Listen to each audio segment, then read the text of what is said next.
Me queda es no volver a ofrecer disculpas y simplemente hacer las transmisiones en el momento en que tengo tiempo. Voy a continuar con todos estos ciclos de una vez hablar de un tema de interés general y en la siguiente continuar con la secuencia, digamos que de rigor metodológico en lo que significa la estética y la fisiopatología humana. Hoy me voy a detener a hablar de un tema que es un tema muy vigente y es hablar de la relación que la infección por COVID-19, SARS-2 COVID-19, tiene, la relación que tiene o el impacto que tiene en la estética de los individuos. Eh,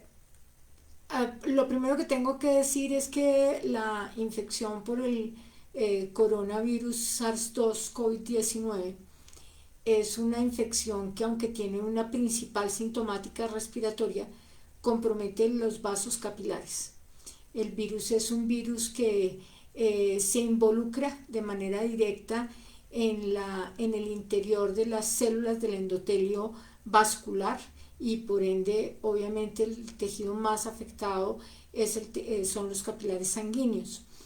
Al ser los pulmones un tejido compuesto básicamente por capilares, obviamente la principal manifestación y las principales lesiones en la condición aguda de la enfermedad corresponden a la enfermedad pulmonar. Sin embargo, hay que tener en cuenta que la invasión de estos capilares se está dando a nivel sistémico, por eso hay dolor de cabeza, porque hay inflamación del lecho capilar en las meninges, por eso hay dolores musculares, porque hay inflamación del lecho capilar en la musculatura, y por eso tenemos impactos estéticos cuando tenemos infección por COVID. El más importante y el más tenido en cuenta es el impacto estético que tiene que ver con la caída del pelo.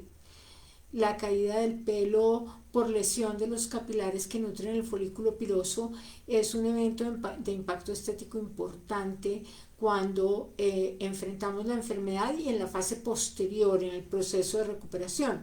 Ahora, teniendo en cuenta la intensidad de la inflamación y el grado de destrucción tisular que se puede dar, será mucho más prolongado ese evento de pérdida de pelo y probablemente tendrá peor pronóstico, es decir, probablemente no sea tan fácilmente recuperable. Muchas gracias a todos por adherirse a esta charla. La situación es que en todo este tiempo que ha pasado he recibido muchas consultas de esteticistas y de colegas hablándome de algunas complicaciones inusuales durante los procedimientos de tratamiento estético y por eso tomé la decisión de hacer esta charlita corta alrededor del fenómeno de la infección por COVID en los tejidos. Es muy importante que nosotros entendamos que la recuperación del lecho capilar empieza aproximadamente al día 14 de iniciado el fenómeno de impacto, es decir, de iniciada la infección.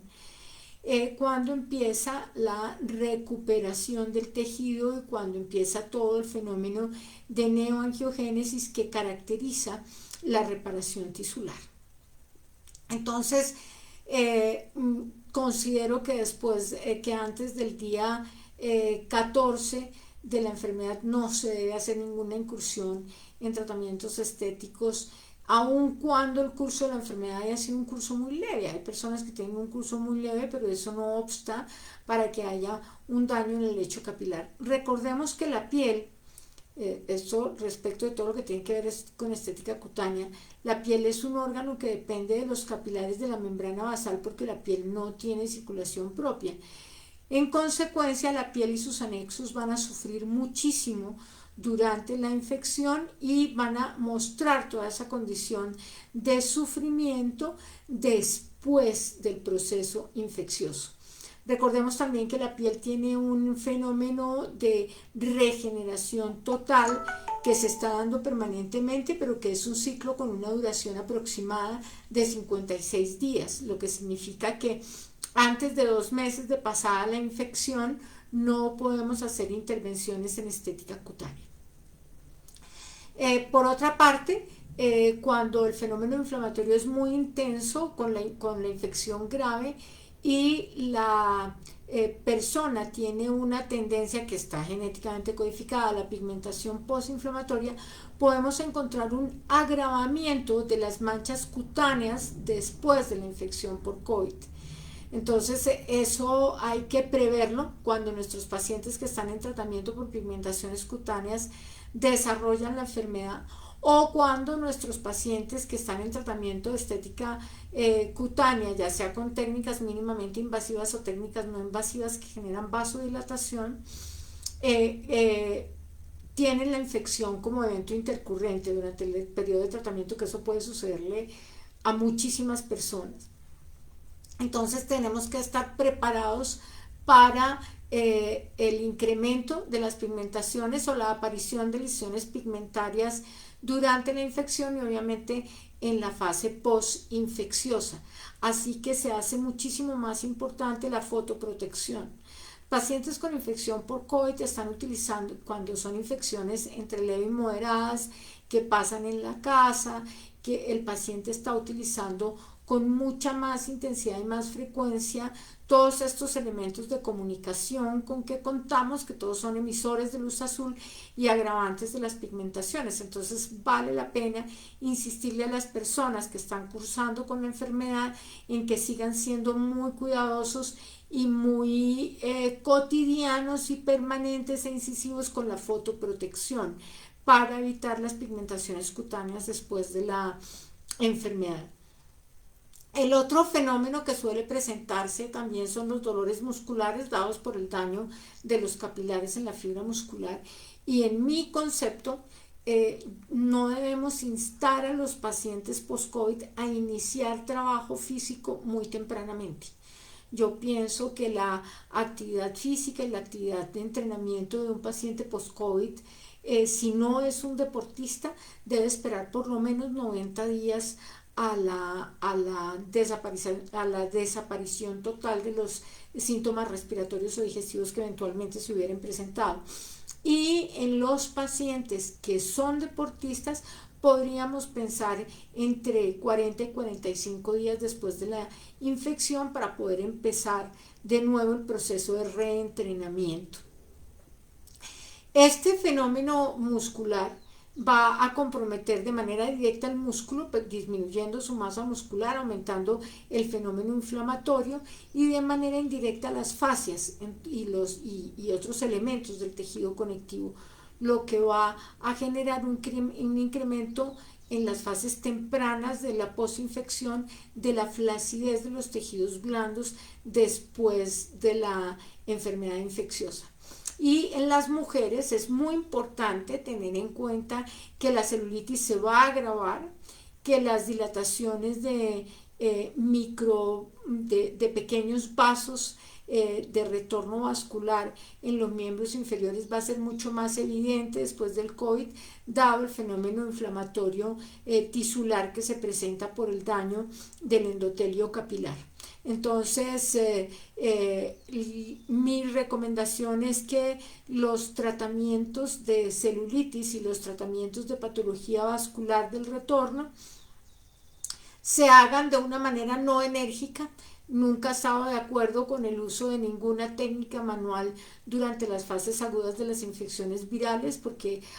realizar técnicas manuales durante las fases agudas de las infecciones virales facilita la diseminación sistémica del virus y el compromiso de otros tejidos y de otros espacios celulares gracias al virus, sin importar de cuál estemos hablando. Hoy hablamos en particular de este coronavirus, pero el hacer maniobras de drenaje y hacer maniobras de masaje con componentes de drenaje, que casi todas las técnicas manuales tienen componentes de drenaje, me parece que es bueno abstenerse de hacerlo por lo menos hasta el día 40 después de pasados los síntomas de la infección. El otro elemento que quiero resaltar es que pienso que los procedimientos mínimamente invasivos, como los procedimientos de flebosclerosis,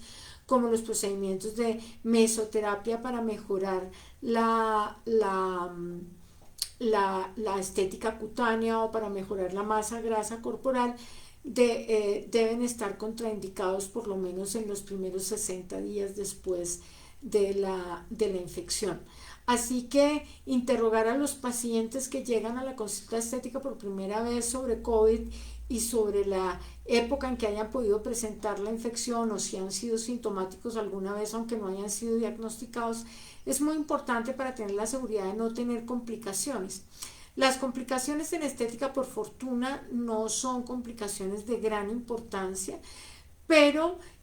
sí pueden empeorar las condiciones estéticas del paciente. Por ejemplo, en escleroterapia podemos observar con mucha mayor frecuencia la necrosis cutánea, que es típica del fenómeno de escleroterapia, y en mesoterapia clásica podemos encontrar fenómenos de carácter inflamatorio y fenómenos de carácter pigmentario después de tratamiento que no quisiéramos tener porque empeora el pronóstico estético de nuestros pacientes. Entonces, dentro de los otros elementos que tenemos con la infección por COVID y con la prevención de la infección está el uso del tapabocas. El tapabocas, que nos protege mucho de diseminar gérmenes de nosotros hacia los demás y que nos protege mucho también de introducir gérmenes de los demás hacia nosotros mismos, nos incrementa la cantidad de gérmenes en la franja de aire respirable y además la cantidad de gérmenes sobre la superficie cutánea. Entonces es clave que cuando estemos haciendo tratamientos de estética en el rostro, instruyamos a los pacientes sobre la higiene adecuada del tapabocas para evitar la contaminación de los procedimientos, los fenómenos de carácter de contaminación microbiana en fenómenos irritativos como el uso de peelings o desfoliaciones. Entonces el paciente tiene que saber que el tapabocas produce un estrés mecánico sobre la piel asociado al estrés químico que produjimos con el peeling o con la exfoliación, y que además el aumento de la cantidad de gérmenes puede producir un desequilibrio produciendo una dermatitis microbiana. Entonces es importante que se tengan en cuenta todos esos elementos de juicio antes de tomar decisiones en un procedimiento estético para evitarnos conflictos, para evitarnos problemas que pueden empeorar el pronóstico estético de nuestros pacientes. La otra cosa que me parece importante tener en cuenta es que después 40, 45, 60 o 90 días después cuando reiniciamos los tratamientos estéticos, es clave que el paciente no suspenda el consumo de antioxidantes. Los artículos que he visto publicados en diferentes medios de comunicación ponen en evidencia que lo más eficiente en el control de la adquisición de la infección y de la progresión de la infección cuando se adquiere es el consumo de antioxidantes, particularmente vitamina C y vitamina D3. Entonces el paciente no debe dejar el consumo de estos elementos durante la enfermedad. Todo lo contrario, yo incrementaría por lo menos la vitamina C, no incrementaría la vitamina D3, pero sí incrementaría durante el fenómeno de infección la vitamina D3 la vitamina C, y el paciente debe continuar el consumo de estos antioxidantes aún después de la infección. Hay que tener siempre en la cabeza que la infección puede ser repetitiva, que la infección no nos deja inmunidad definitiva y que la vacunación tampoco nos está dejando inmunidad definitiva. Por tanto, tenemos que seguir teniendo un gran autocuidado quienes hemos tomado la decisión de vacunarnos con cualquiera de las vacunas que en este momento tenemos en el mercado.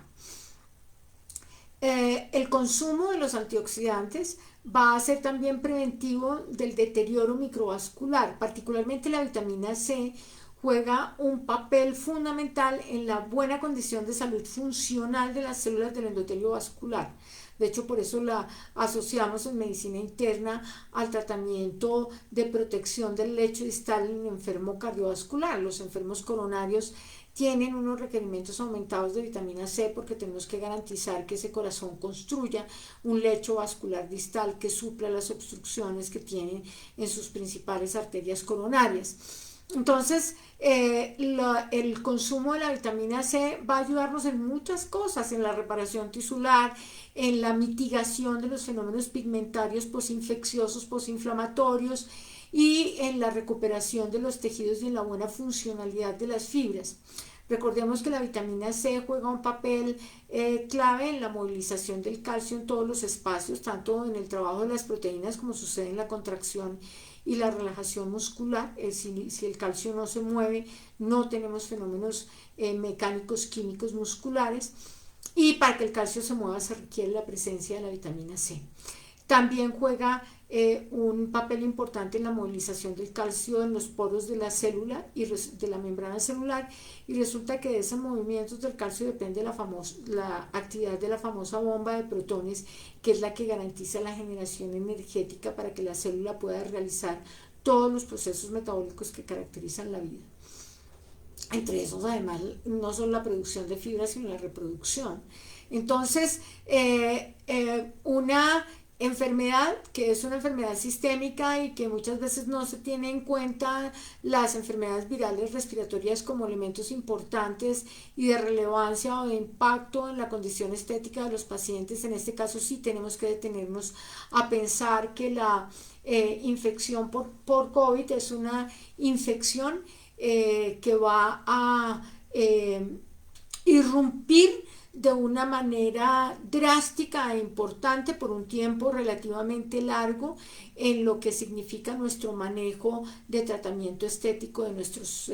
pacientes que anteriormente eran sanos, o que aunque sean pacientes con alguna perturbación física pueden ser sometidos con buen pronóstico a un tratamiento estético. Por otra parte, considero que un paciente que está con un cuadro infeccioso, sin importar el agente causal de la infección, no debe ser sometido a ningún régimen alimentario restrictivo. Entonces esas dietas, inmediatamente el paciente se infecta, deben ser suspendidas. Bueno, yo nunca he sido amiga del uso de dietas para mejorar las condiciones físicas,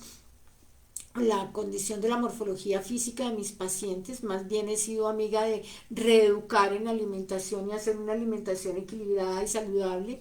Pero para quienes usan las dietas hay que tener en cuenta que no deben continuar las dietas durante la enfermedad. Durante la enfermedad infecciosa, restringir nutrientes es un gravísimo error que perturba el funcionamiento del sistema inmunitario. Más bien aprovechar el episodio de la infección para continuar haciendo reeducación, mejorar la calidad de los nutrientes, disminuir el consumo de carbohidratos fáciles. Siempre los niveles altos de glucosa perturban intensamente la función de los macrófagos y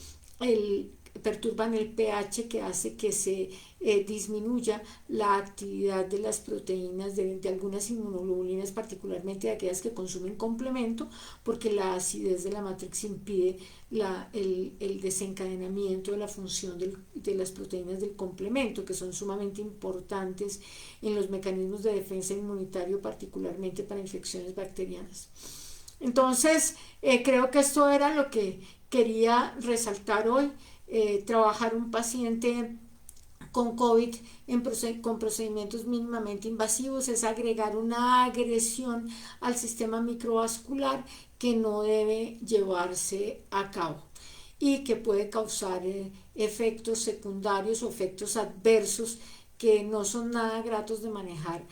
para ningún profesional, ni de la medicina ni de la estética. Espero que continúen cuidándose mucho, que continúen estudiando mucho y aprovechando para que estos espacios de receso relativo, en los cuales hemos tenido que bajar un poco nuestras actividades, sean espacios de crecimiento personal y profesional, siempre para beneficio de las personas que depositan en nosotros su confianza. Muchísimas gracias a todos ustedes por haber permanecido en esta